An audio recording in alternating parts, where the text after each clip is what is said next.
Tetapi bagi orang yang kata tak boleh tu, antara dalilnya ialah ni lah hadis yang kita duduk baca ni. Satu orang tu namanya Abu Tamim Al-Hujaimi. Dia kata, kami diutuskan dalam satu rombongan. Kata Abu Daud, dia menjelaskan rombongan nak pergi mana? Nak pergi ke Madinah. Dia kata, aku duduk mengajar ni royak kisah-kisah lah, kisah sahabat dulu, lagu mana, kisah lepas daripada semaya subuh. Aku pun sujud. Masa tu Ibnu Umar ada, sahabat ni. Dia tegur aku lah. Aku tak berhenti juga. 3 kali dia tegur, jangan, tak usah sujud, dia kata 3 kali. Lepas tu dia tegur lagi. Mana sahabat-sahabat ni, benda sekecil ni tak kena, dia akan tegur. Itu peribadi perangai sahabat yang kita tahu. Sahabat-sahabat besar Nabi sallallahu alaihi wasallam terutamanya. Memang lagu tu. Tengok di sini. Lepas pada tu dia pun kata, aku sendiri semaya alif belakang Rasulullah, alif belakang Abu Bakar, alif belakang Umar, alif belakang Uthman. Mereka tak ada sujud lepas pada semaya subuh. Sampai naik matahari tak ada sujud. Ada orang yang mengatakan tak ada sujud maksud tak ada semaya. Tapi kita nak kata kita tak pernah sabar. Kira-kiranya sahabat-sahabat ni, Nabi lepas pada sembahyang subuh takkan dia duduk saja, dia ada baca lagi go to go ni tu. Suka benar, rajin benar baca Quran ni. Bila baca, pada jumpa ayat sujud pun dia tidak sujud juga. Sebab apa? Masa tu tak boleh. Masa tu tak boleh. Dia duduk ikut alif belakang Nabi, Abu Bakar, Umar, Uthman. Berapa yang sebut 3 tu? Banyak sebabnya. Yang pertamanya, sebab pada masa ni boleh dikatakan semua orang Islam ni bersatu, tak ada bala sama sendiri. Apalagi nak kata kafir mengkafir, tak ada. Tak sampai ke peringkat tu. Perang sama sendiri, tak ada. Maknanya aman boleh. Tak ada orang kata orang ni rosak, orang ni tak ada. Tapi kalau zaman Sayyidina Ali tu ada orang mendakwa Islam, dia kata Sayyidina Ali ni kafir pun ada. Buat-buat khawarij ke apa, ada. Dan bala dah ni tak senang hati nak, ni tak senang hati dengar ni tak senang hati dengar ni. Sebab perang sampai ke peringkat perang ada berlaku. Maknanya tidak aman. Bila tidak aman tu, kira-kiranya akan ada lah hak ni lebih berat kot ni, hak ni lebih berat kot ni. Hak ni jelas 3 orang khulafaur rasyidin yang disepakati oleh umat, oleh orang pada masa itu. Itu satu. Yang kedua, memang ada kelebihan pun hak 3 ni.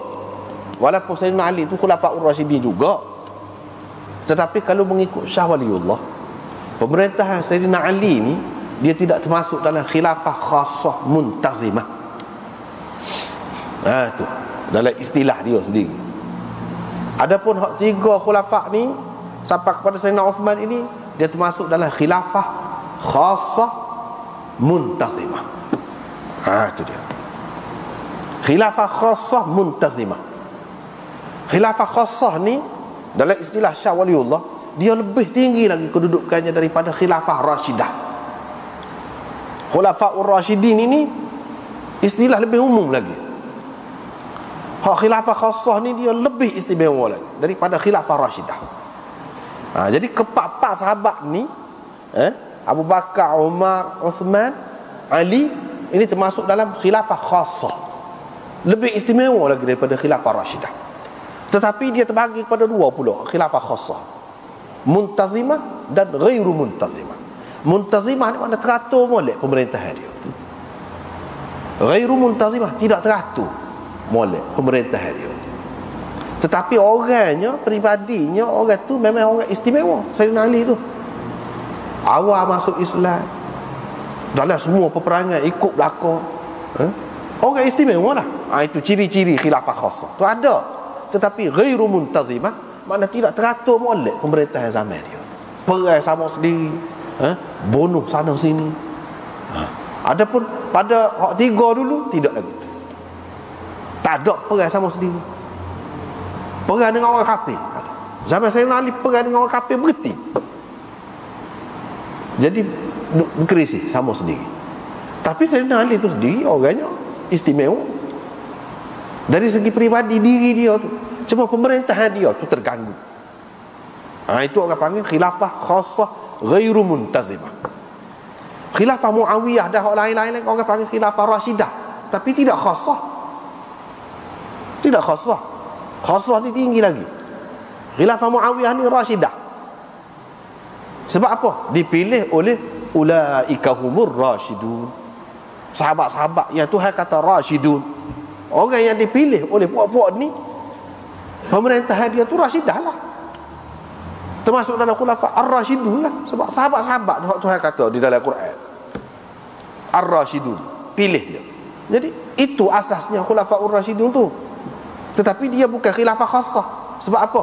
Dia bukan peringkat awal masuk Islam. Bukan. Waktu banyak kelebihan-kelebihan yang ada pada khilafah khassah tu tak ada pada dia ni. Walaupun dia sahabat. Hak lain-lain semua lagu tu. Khilafah rasyidah, tapi tidak khassah. Itu beza dia. Dan khilafah rasyidah ni akan boleh ada sampai bila? Sampai kiamat boleh ada. Asalkan betul mengikut cara Islam. Mengikut cara Islam yang betul, dia akan jadi khalifah Rashid. Boleh berlaku. Tapi khilafah khassah tak ada dah. Tak ada dah. Berhenti sekat Sayyidina Ali. Tak ada dah. Sampai kiamat tak ada dah. Kalau Imam Mahdi ada hak betul sekalipun, melaksanakan hukum Islam yang betul, Nabi Isa mari menjalankan hukum Islam, tak ada khassah. Tak ada. Khilafah khassah ni Syah Waliullah dalam kitab dia Izalatul Khafa, dia bagi cara, dia bagi ciri-ciri khilafah khassah muntazimah ni. Apa kita tengok dalam hadis banyak kita jumpa. Takut muskil. Semula-semula kalau kita jumpa tengok rajin benar kita tengok Abu Bakar, Umar, Uthman sekat tu. Orang-orang Syiah yang dia tidak faham, dia kata tengok orang ahli sunnah ni bencikan Ali, tak sebut Ali. Padahal tidak kau sahabat pak ni. Berapa yang sebut 3? Banyak kita jumpa lagu ni. Dia kena faham ciri-ciri khilafah rasyid, khilafah khassah muntazimah ni dia banyak. Syah Waliullah sebut dalam kitab dia, banyak benar. Tu sebab tu kitab dia tu jadi istimewa. Hak orang lain tak rajin sebut lagu tu. Antara hak dia sebutnya banyaklah. Mimpi-mimpi, mana mimpi hak molek tu kan, dia sekat Sayyidina Uthman. Lepas pada tu tali putus, mimpi tali mari daripada langit putus. Putus tu sampai bila? Lepas 2-3 orang Nabi sebut. Dia kepak tu putus. Tu sampai Sayyidina Ali. Abu Hurairah, ini hak Syah Waliullah sebut dalam kitab tu belakang. Abu Hurairah, Nabi SAW beri satu pundi-pundi buah tamar. Sampai ke zaman Sayyidina Uthman tak habis pun. Kecil lah. Dalam jabir kecil, bungkusan kecil buah tamar. Nabi kata kalau benda ambil makan. Sebab apa?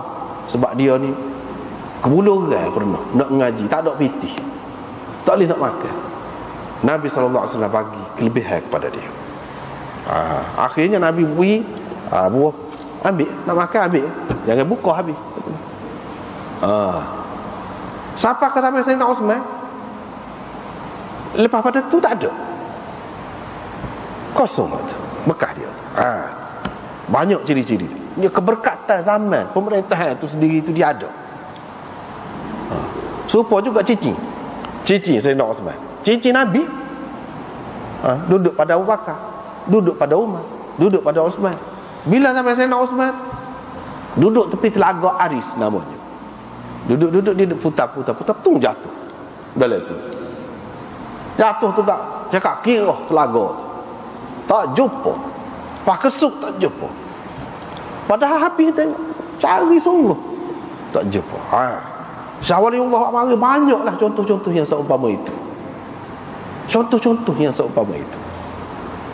Aisyah sendiri, siapa sekat Sayyidina Uthman ada dalam apa nama ni, bekah dia tu, bekah gandum dia tak habis. Ambil ada.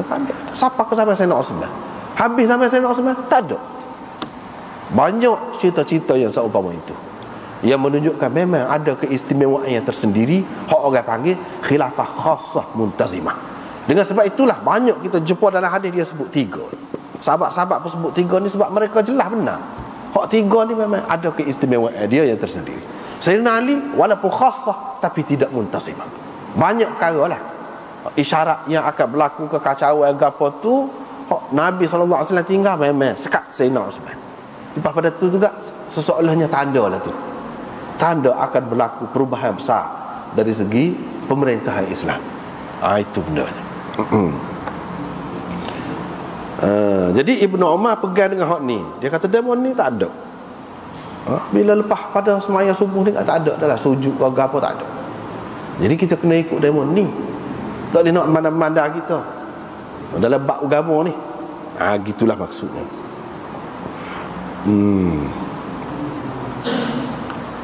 Tapi hadis ini juga dhaif. Hadis ini juga dhaif sebab adanya Abu Bahr yang dikatakan dhaif oleh sekian ramai orang. Dalam kitab ni pun ada sebut. Nasa'i kata dhaif, Yahya bin Ma'in pun kata dhaif. Begitu juga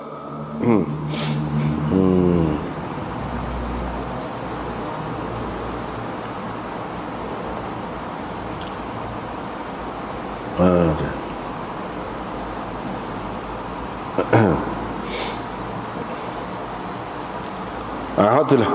Sebab ada perawi itu, maka dia jadi dhaif hadis ini. Dengan sebab itu tak kuat. Ada yang kata boleh. Sebab kalau hadis ni tak kemah mana. Tak boleh nak pegang tahap ni. Tak boleh nak pegang tahap ni. Sekat itulah dulu. Wallahu a'lam.